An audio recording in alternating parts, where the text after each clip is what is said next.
I got a short video here about how to deal with the large file size of action camera recordings, for example DJI and GoPro. Here I have a video of the DJI Osmo Action 4.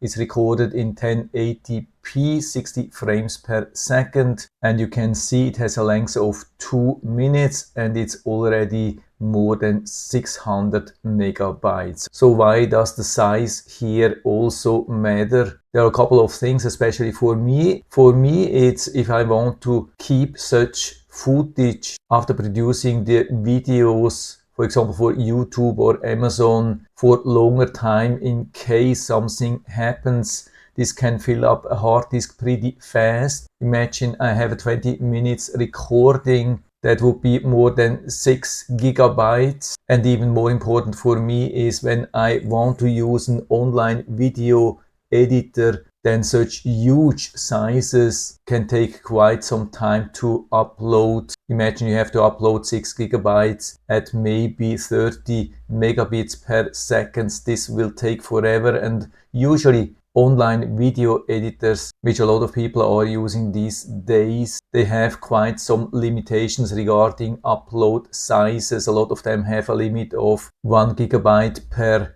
video. And usually with such accounts, even when you pay for that, you have limitations, maybe 10 gigabytes maximum for all your video footage. So you have to delete everything after finishing your videos. And if there's a problem, maybe after a week, you can't change anything again unless you're using a video editor like Capping, which doesn't have any limit in the paid version, but still they have a 10 gigabytes limit for uploads, I think, per project. So the size can definitely matter.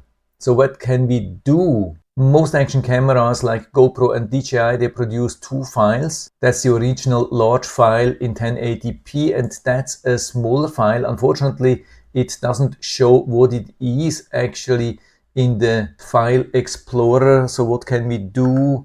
We can rename this to an MP4, which I think is supported here. Confirm, and then after that we see also the details, but you can see it's only 720p resolution. It would have a decent small file size, but 720p, we can definitely see the difference. And I play this here.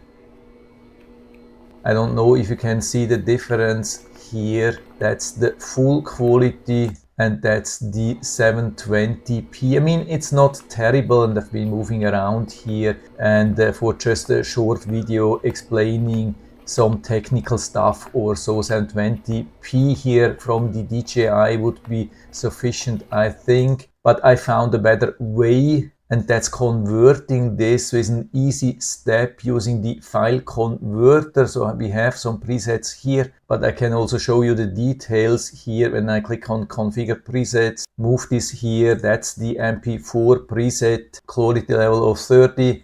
I could even increase that, but I think that's the sweet range here between 20 and 33, and I had some good results with 30. Can also change the audio quality or do something else. By the way, very important to know where you can find the original version of this file converter, and that's file-converter.io. It's not this one here. This looks very similar. It's file-converter.org. With the org you think it's somehow non-profit, open source. No, it's definitely not. This is the commercial version of the file converter. I don't know what kind of a deal they have in between.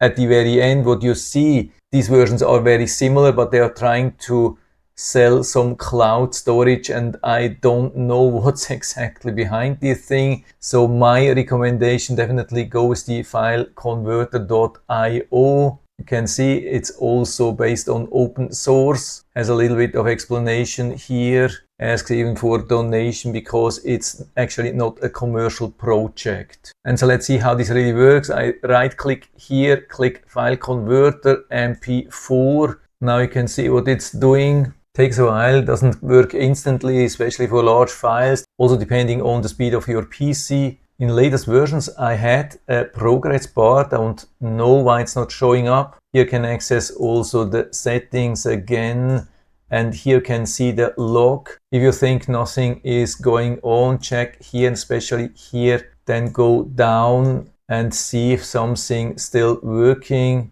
And exactly while I was checking here, it finished, so you can close that. I don't know why it was not updating here, so I can close this thing. And now we have reduced the size to more than half of it. Can click on that and see that the quality is still very good. Pretty much no difference to see. I could even rerun it, of course, for example with MP4 lower quality. That's then here. Now finished second job. Let's see the result. And now we can see it has reduced the size to almost only 10% of the original file from the DJI. So let's play the original again. So that was the original video, and now that's the one with only around 10% of the size. And can you see a real difference? For me, it's definitely almost impossible to see.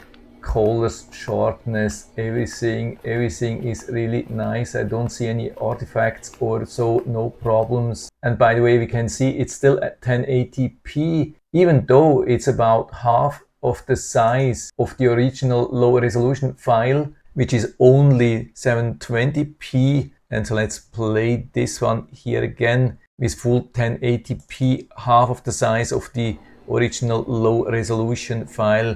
And for me it looks really good. For me it looks definitely better than the 720p file, even though it has only half the size, with just a little bit of very easy post-processing. By the way, we can also mark a lot of files. If you have recorded 10, 20 files, doesn't matter, you can mark everything here, right click and then click on File Converter and convert it here conveniently. Just go grab a coffee. When you come back, probably everything will be converted and you can easily work with that, dispose the large files and work only with the small files. That's my recommendation here. And so I hope I've been able to help you a little bit with this video. If you have any questions or comments or have found a better solution than that, then just let us know down in the feedback area. I'm always happy to talk about these things, and if you liked the video, give me a thumbs up, subscribe my channel. Thanks for watching. See you next time.